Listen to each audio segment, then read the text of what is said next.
रूस और यूक्रेन के बीच छिड़ी जंग को 90 दिन से ज्यादा हो गए, लेकिन इस युद्ध का नतीजा निकलता नहीं दिख रहा। कभी रूस यह दावा करता है कि उसने यूक्रेन को तगड़ी चोट पहुंचाई, तो कभी यूक्रेन की तरफ से रूसी सेना के ठिकानों की तबाही के दावे किए जाते हैं। यही नहीं, यूक्रेन तो लगातार यह भी आरोप लगाता है कि रूस की सेना उसके रिहायशी इलाकों को निशाना बना रही है। यूक्रेन की सेना ने ऐसा ही एक वीडियो जारी किया जिसमें जापोरिजिया के एक इलाके में एक शॉपिंग सेंटर पर रूसी सेना के रॉकेट कहर बनकर टूटते दिखाई दिए। पिछले कई दिन से पुतिन की फौज इस इलाके को अपनी मुट्ठी में करने में जुटी है और इसके लिए उसने एड़ी चोटी का जोर लगा दिया है। जापोरिजिया के इलाकों पर कब्जा जमाने के लिए रूस ने वहां बमों की बारिश कर दी। इसी कड़ी में पुतिन की फौज ने वहां एक शॉपिंग सेंटर को रॉकेट दागकर उड़ा दिया। यूक्रेन की तरफ से इस हमले का एक वीडियो भी जारी किया गया जिसमें रॉकेट गिरने के बाद वहां जोरदार धमाका होता दिखा।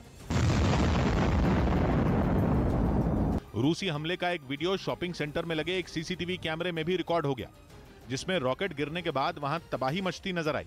पहले तो वहां आंखों को चौंधिया देने वाली रोशनी हुई और फिर सब कुछ धूल और धुएं के गुबार में समा गया। इसी तरह के एक और वीडियो में हमले के बाद शॉपिंग सेंटर से काला धुआं निकलता दिखा। यूक्रेन का दावा है कि रूसी सेना ने इस इलाके पर कब्जा करने के लिए एक के बाद एक कई रॉकेट दागे जिन्होंने वहां सब कुछ बर्बाद कर दिया। वहीं यूक्रेन में चल रही जंग में ज़ेलेंस्की की सेना ने रूसी तोपों को जवाब देने के लिए अमेरिका से मिली M777 होवित्जर को जंग के मैदान में उतार दिया, जिसके बाद कुछ इलाकों में दोनों सेनाओं के बीच तोपों से भीषण जंग छिड़ गई। मतलब यह कि यूक्रेन, अमेरिका और रूस के बीच जंग का अखाड़ा बन गया है। दोनों देश एक दूसरे को अपनी ताकत दिखाने के लिए अपने आधुनिक और घातक हथियारों का इस्तेमाल करने से नहीं चूक रहे। जंग में रूस के आगे यूक्रेन खड़ा रह सके, इसके लिए अमेरिका ने ज़ेलेंस्की को सैन्य सहायता के तौर पर 90 M777 होवित्जर की सप्लाई की, जिन्हें अब यूक्रेन की सेना ने रूसी फौज से मुकाबले के लिए डॉनबास और दूसरे इलाकों में तैनात कर दिया। यूक्रेन का दावा है कि इन आधुनिक तोपों के दम पर उसकी सेना ने रूसी सैनिकों को आगे बढ़ने से रोक दिया। असल में इससे पहले अमेरिका और नेटो देशों ने यूक्रेन को जैवलिन जैसी एंटी टैंक मिसाइलें दी थी, जिन्होंने रूस के कई ताकतवर टैंकों पर जमकर कहर बरपाया। लेकिन यूक्रेन को उससे कहीं ज्यादा घातक और खतरनाक हथियार की जरूरत थी जो चंद सेकंड के अंदर दुश्मन के परखचे उड़ा दे। इसीलिए अमेरिका ने यूक्रेन को होवित्जर की सप्लाई शुरू की, जिसकी ताकत का अंदाजा इसी बात से लगाया जा सकता है कि ये तोप पलक झपकते ही टैंकों और बख्तरबंद गाड़ियों के चिथड़े उड़ा देती। और इसी खूबी की वजह से दुनिया के कई देश 2005 से इसका इस्तेमाल करते आ रहे हैं।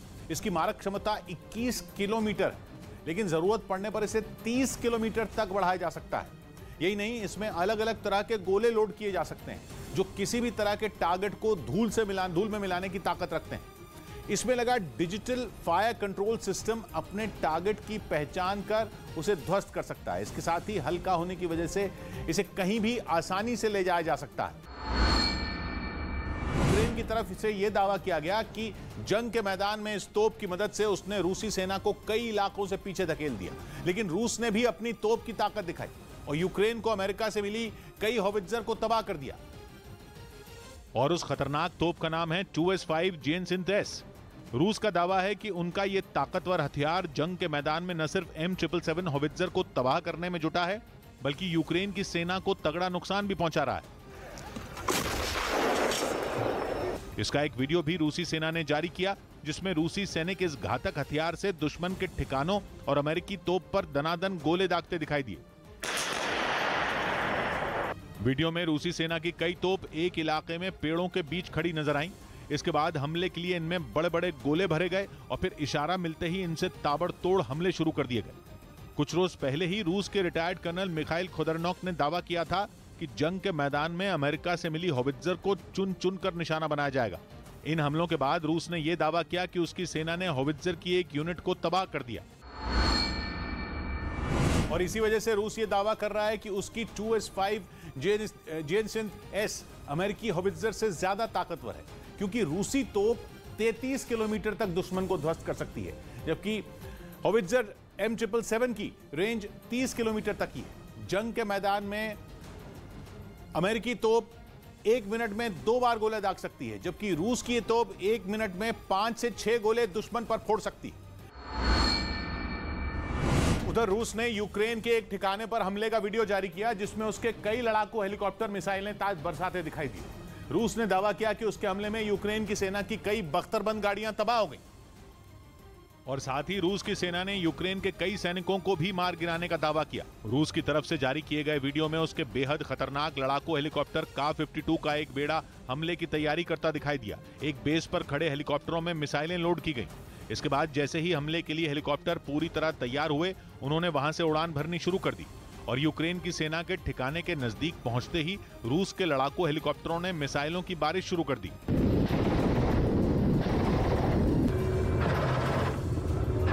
जैसे ही हेलीकॉप्टर से दागी गई मिसाइलें अपने टारगेट पर गिरी, वहां एक जोरदार धमाका हुआ और धूल का एक बड़ा गुबार आसमान की ओर उठता दिखा। रूस ने इन हवाई हमलों में यूक्रेन की सेना के कई अहम ठिकानों को तबाह करने का दावा किया। तय वक्त में अपने मिशन को अंजाम देने के बाद इन हेलीकॉप्टरों ने एयरबेस पर सुरक्षित लैंडिंग कर ली। वहीं रूस से जंग के बीच यूक्रेन की सेना ने अपने सैनिकों के अभ्यास का एक वीडियो जारी किया और अपने जवानों की बहादुरी दुनिया को दिखाई, जिसमें यूक्रेन का एक सैनिक अपने कंधे पर रॉकेट लॉन्चर रखकर उससे फायर करता नजर आया, जबकि जवानों की एक टुकड़ी मैदान में लॉन्चर के जरिए गोले दागती दिखाई दी। वहीं कुछ फौजी युद्ध के मैदान में दूरबीन से दुश्मनों की तलाश का अभ्यास करते भी नजर आए। उन्होंने ये भी दिखाया कि टारगेट मिलने के बाद अपने कमांडरों के आदेश पर कैसे तुरंत एक्शन लेना है। यही नहीं, इस दौरान रूस के नकली सैन्य ठिकाने बनाकर उनको तबाह करने का अभ्यास भी यूक्रेन ने किया। उधर जंग के बीच यूक्रेन ने एक वीडियो जारी किया जिसमें उसकी बटालियन के कुछ जवान ट्रेनिंग करते नजर आए, जिसके लिए उन्होंने जंगल में कैंप लगाया और फिर सारे जवान एक के पीछे एक भागते हुए जोश से लबरेज नजर आए। इसके बाद उनमें कुछ ने हथियार थामे और दुश्मन को घुटनों के बल लाने के गुर सीखे, जहां उन्हें दीवार का सहारा लेकर फायरिंग करना सिखाया गया। उन्हें खास तौर पर इस बात की ट्रेनिंग दी गई कि खुद को बचाते हुए उन्हें दुश्मन पर कैसे हमला करना है। इसके अलावा कुछ जवान दौड़कर अंडरग्राउंड बंकरों से गुजरते दिखे तो किसी ने रबर के टायरों के पीछे से गोलियां बरसाईं। बताया गया कि ये यूक्रेन की खास टुकड़ी थी जिसमें लोगों को जंग के दौरान रूस से लोहा लेने के इरादे से भर्ती किया गया। इस बीच डॉनबास पर कब्जे की कोशिश में जुटे पुतिन को एक रूसी पत्रकार के खबर दिखाए जाने के अगले ही दिन अपने एक बेहद कीमती हथियार से हाथ धोना पड़ा। अलेक्जेंडर कोतस नाम के इस रूसी रिपोर्टर ने पुतिन की तारीफों के पुल बांधने के दौरान रूस के 2S4 तुल्पान मोर्टर की तैनाती की जगह बता दी थी, जिसका फायदा यूक्रेन ने उठाया। और जैसे ही उसे पता चला कि रूस का दमदार 2S4 तुल्पान मोर्टर डॉनबास के सेवेरोडोनेत्स्क में है, उसने उसे तबाह करने में देर नहीं लगाई। जो तस्वीरें सामने आई उसमें पुतिन का यह कीमती हथियार आग की लपटों से घिरा दिखा। कहा जा रहा है कि जंग में इस्तेमाल हो रहा यह सबसे बड़ा मोर्टर सिस्टम था, जो करीब 10 किलोमीटर तक गोले दागने की क्षमता रखता था और गोले भी हल्के फुल्के नहीं, 130 किलो वजन का एक गोला।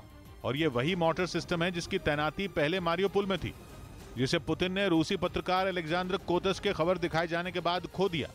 यूक्रेन के हमले से पहले रूसी सैनिक डॉनबास में ज़ेलेंस्की की फौज पर इसी मोर्टर से हमला करते दिखे थे। उधर यूक्रेन की सेना ने एक वीडियो जारी किया जिसमें उसके सैनिक रूस का टैंक तबाह करते नजर आए। हालांकि हमला उसने किस इलाके में किया यह नहीं बताया, लेकिन जो वीडियो सामने आया उसमें यूक्रेन के जवान रूस के टैंक को बर्बाद करते दिखे। इस वीडियो में यूक्रेन के सैनिकों को दुश्मन का ठिकाना दिखाई दिया जहां एक टैंक खड़ा था। उन्होंने पहले उसके आसपास कई गोले दागे, उसके बाद टैंक को टारगेट बनाया और उस पर ताबड़तोड़ हवाई हमले कर उसे तबाह कर दिया।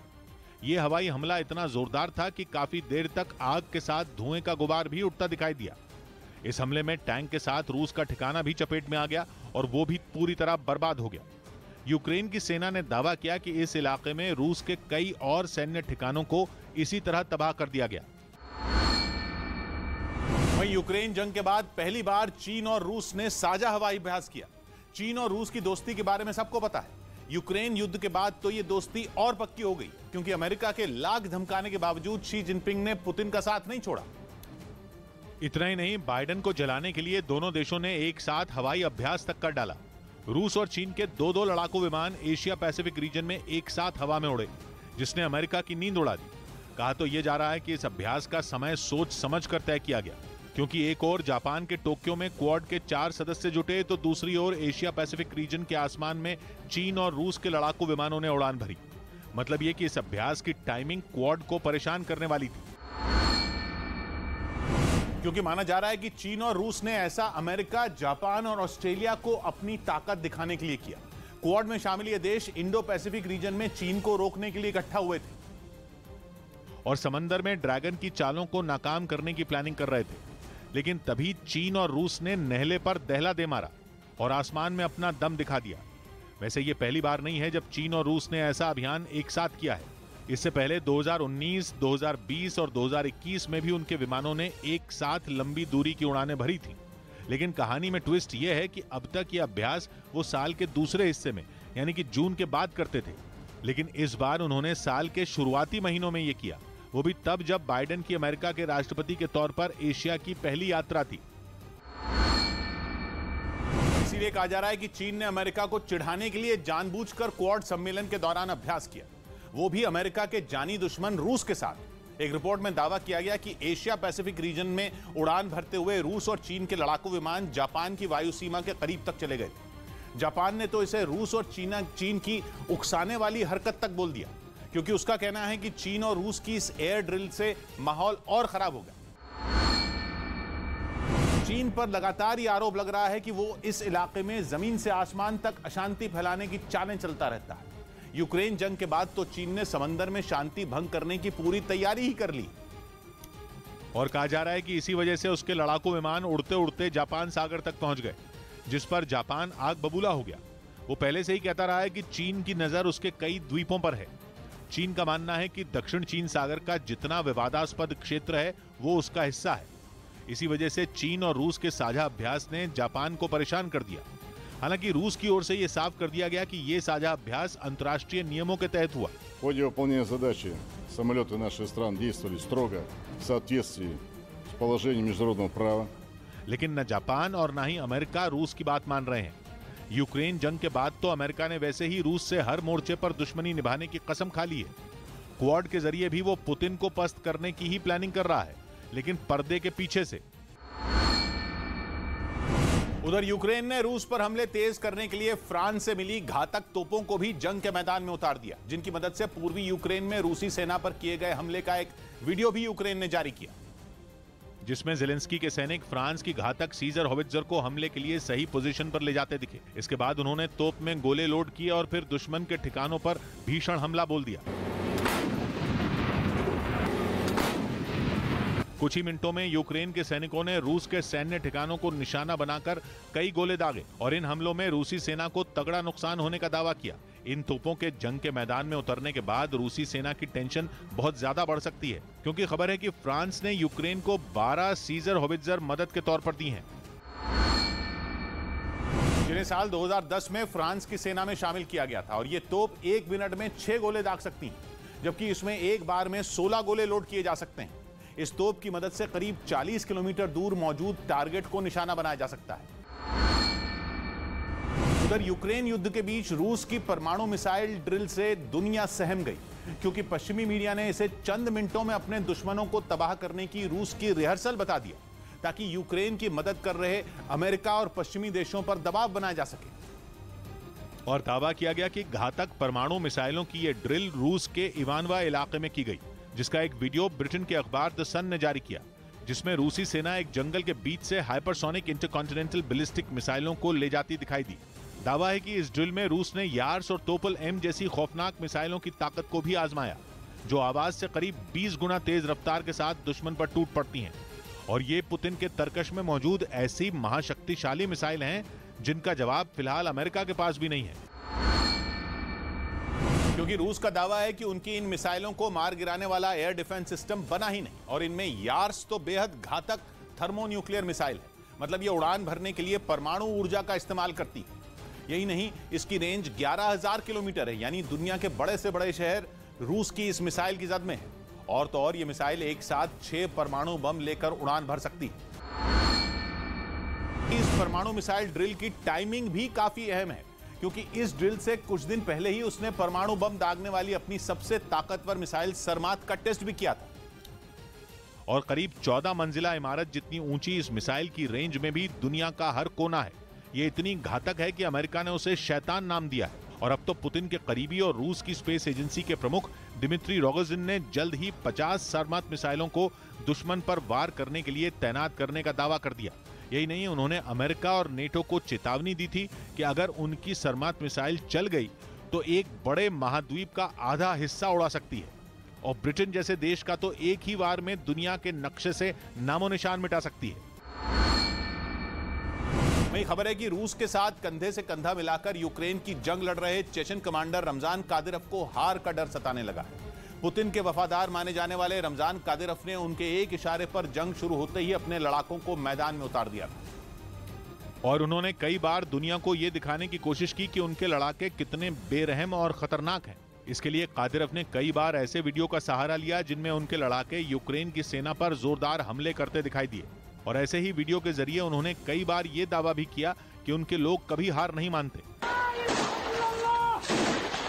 लेकिन अब खबर है कि रमजान कादिरोव को खुद यूक्रेन युद्ध में हार का डर सताने लगा है। उन्हीं कादिरोव को जिन्होंने अपने लड़ाकों को हमेशा दुश्मनों को पूरी तरह कुचल देने का पाठ पढ़ाया, हमेशा ये सिखाया कि दुश्मन पर हमला ऐसे करो कि वो नेस्त नाबूद हो जाए।